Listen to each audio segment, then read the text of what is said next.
Hey, what's up, Sa? You are watching the Undergraduate Psychology Student Association's podcast. I'm Malisa. I'm the co-president of UPSA this year. And what I essentially do is I oversee all of UPSA's operations. I talk to all of our external partners, and I support all of our team members in any way that I can. And I'm joined here today with our lovely peer mentors, starting with... Hi, I'm Mysha. I'm a peer mentor with UPSA, and what we do as peer mentors is that we try to make the transition from high school to university life a lot easier for first years. So we send out weekly emails. We try to make sure that they have everything they need and make sure that they have someone to talk to in case they want to talk about something or if they ever need something in their first year. And my name is Aahana. I'm a peer mentor, also supporting students in the ways that Mysha mentioned.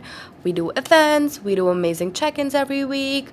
We're the people of first contact when you need anything at all as a first year, or a returning student for that matter. And usually I have a lot of students coming to me and be like, oh my God, I feel like university is not for me. It's a tough conversation.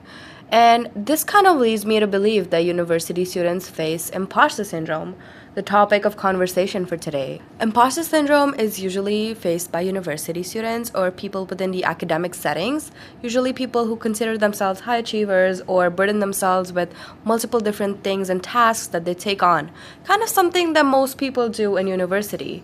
But I feel like it can be a lot for some people. And I've had people, all my mentees, reach out to me with these kind of things. And I wonder if it's common for other people too. Mysha, have you ever faced any issues with things like these? I did. When I was in first year, I remember having really hard courses, but I do also remember getting good grades in all of them, and it made me wonder, am I actually good or is it just pure luck, right?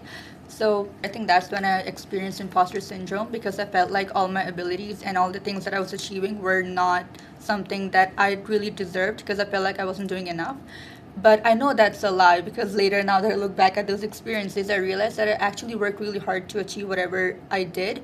And I feel like it's something that a lot of us experience, especially if you are someone who like to set high expectations for yourselves, and sometimes it can really burn you out, and it might make you anxious or even depressed at times if you are always chasing that one high of achievement and stuff like that. Yeah, I can definitely see how a lot of university students can go through imposter syndrome, because you are transitioning from high school where you have a solid group of friends, you are doing things on a very regular routine basis, and then you're suddenly in university and there's so much more that you have to do on top of your academics. And so I can see how a lot of people think that it's not enough, or that what they're doing is not good enough. And so I can see how imposter syndrome can lead to a lot of other mental health related issues, such as anxiety, depression, and even burnout. And so I want to talk more in depth about some common characteristics of imposter syndrome. Could you start us off with some of those? I think you're so right about having this conversation in the first place. It can feel really taboo to talk about something like this, because like you rightly said, we have an established social system and now we're out of it. We're in a new place, a new setting, and it is so important to understand these early signs of imposter syndrome so that it can be addressed at the right time. Personally, being an international student, being a transfer student, a new country, a new university, it was a lot for me personally. And moving into it, I realized the kind of place I was coming from, it caused me to have a fear of failure, and so deeply instilled, it was leading me into perfectionism. I was taking on more tasks, I was burnt out, I was doing things that I did not have the time to do, but I was committed, and I didn't think I could take it back. My fear of failure was so hard, I could not sleep. Well, it made me realize that there's something wrong with me. Things that I enjoyed, things I loved, they were gone. And that is when I realized something called as an imposter cycle. Imposter cycles are basically two ways that people cope. It's either over preparation or procrastination. And I'm sure all of us can relate, because, well, have you seen all the memes? But what happens is that once you know that these things are identified, you're able to do so much more to reach your final potential. And I'm sure either of you have some great things to say on how to overcome these. Would you like to have it started off? Yeah, so like Aahana mentioned, there are a lot of signs or symptoms that you might be suffering from imposter syndrome. And I want to add a few more to that. Another thing you might experience is a feeling of like superheroism. So what that means is that you might want to be prepared all the time for every single thing, and you might over prepare at times. And again, it might lead you to be anxious or be really stressed out before a big thing like an exam, an assignment, or even an event if you're volunteering or if you're hosting and stuff like that. And you can also sometimes be in denial of your own competence and your capability, because imposter syndrome makes you feel like you don't really deserve the things that you have, and it makes you feel like you shouldn't have all those things and someone else or someone better should have achieved all those achievements and all those things that you have. So you might be in denial about your own competence or your capability, and it might make you feel like you don't really deserve those things. And also, you might have a fear of success, because sometimes when you achieve a lot and you're in a successful position, I think that's when imposter syndrome starts to really take a hold of you, because now that you are in a good position, you think that you don't really deserve this, and you are in constant fear that people are going to find out that you're not good enough, and they might realize that you're a fraud or like you're scamming them or whatever, and they might actually start to judge you based on that. Yeah. And honestly, it's sometimes so strange just looking at like students who are doing really well in their university life, and then you talk to them and they're talking about how what they're doing is not like them, or they don't feel like they're deserving of the positions that they are in, and it's just so upsetting to see. And so I want to know if you guys have any suggestions from your personal experiences about how someone can like overcome imposter syndrome.